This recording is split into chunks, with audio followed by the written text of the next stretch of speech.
This drill is designed to teach a passing pattern with a wall passer and then looking for seams in the defense to exploit with a through ball or a split. The basic setup is there's two center midfielders, one with the ball, two outside midfielders that are spread way out wide with their backs to the touchline so that they're open to the rest of the field. And then one center forward that's pressed up against two defenders, pressed up against the defensive line. This is designed to spread or to stretch out the defenders and open up these spaces for splits or for seam passes. The basic pattern starts with one of the center midfielders passing into that forward. The forward checks their shoulders as the ball is coming or before the ball arrives and sees that there's defenders right on her, and so she's not going to turn into those defenders but instead lay the ball back to the other center midfielder. That center midfielder is going to see that the defense is spread out and see that they're able to send a through ball or a split of those defenders that outside midfielder is able to run onto into the space. This then cues all of the other players, the center forward or that forward, to make a run towards the near post, the outside mid to make a run towards the far post, and then for the center midfielder here to come in and fill the space, to be in a supporting role, as well as this center midfielder to come in and be there for support. So that if this outside midfielder ran into a defender, there would be an opportunity to send the ball into either of those players in support.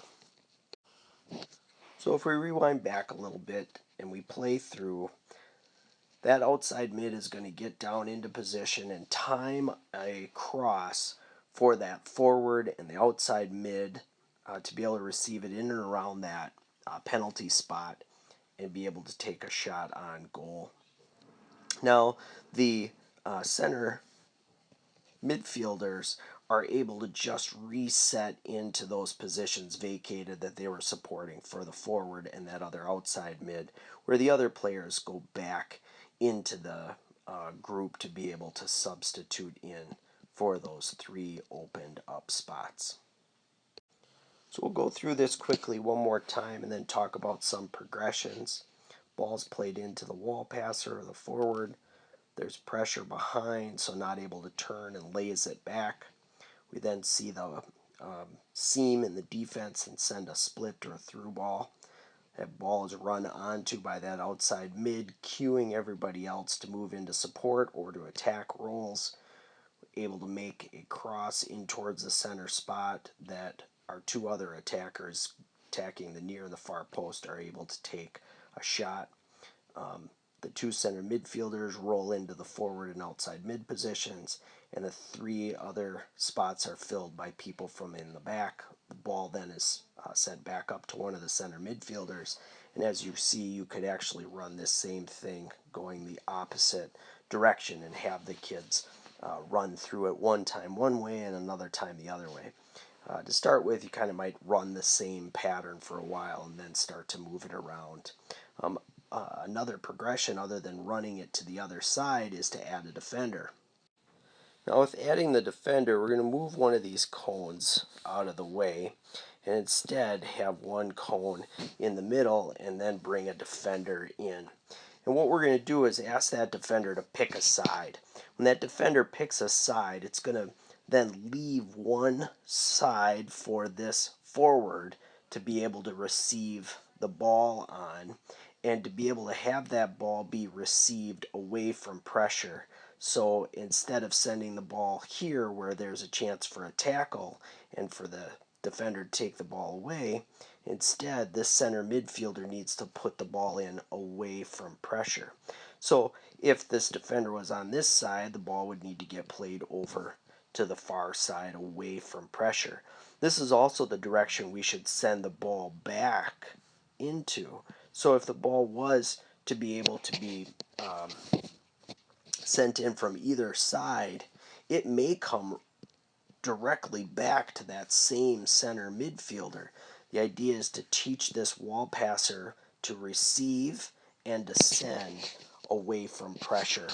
we want to keep the ball as much as we can. So that's one thing that we can do, and then still run the same pattern that we did before with being able to have the ball then be crossed into the middle towards the center spot. The other progression is to actually add in a second defender. So we can start with having this defender force one way or the other to be the spot where this player, the forward, has to get into a position to be able to seal or pinch and put their back to the pressure and then be able to receive the ball. But then this second defender can make a choice to fill this seam so that when the ball is played up to that center midfielder, there's no longer a seam pass that's open. And instead what has to happen is the ball has to get shifted over to the opposite side or switching the field. And that allows for the seam pass to occur and for everybody to make their breaks onto the ball. So when we reset all the way back to the beginning, we can actually take this other cone out and then just have these two defenders be on there and force play to one direction so that we as a defender know that this ball is going to get played to here, and we may even want to then force it back up to here, or if it gets played in to this guy and we stop it by coming up, this ball should get played back. Whoops, not with the guy, just the ball. The ball should get played back up and back to this supporting player that needs to come in and follow up into support. In fact, that's what starts to really teach the kids to be able to find these positions so that they're able to support the ball and even then switch the field and be able to reset back into their spots. Whoop. And be able to allow then the movements to occur that are much like a regular soccer game.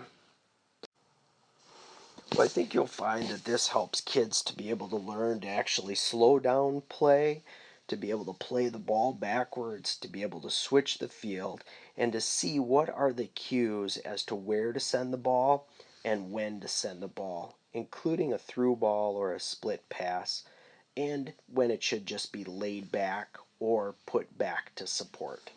Have fun.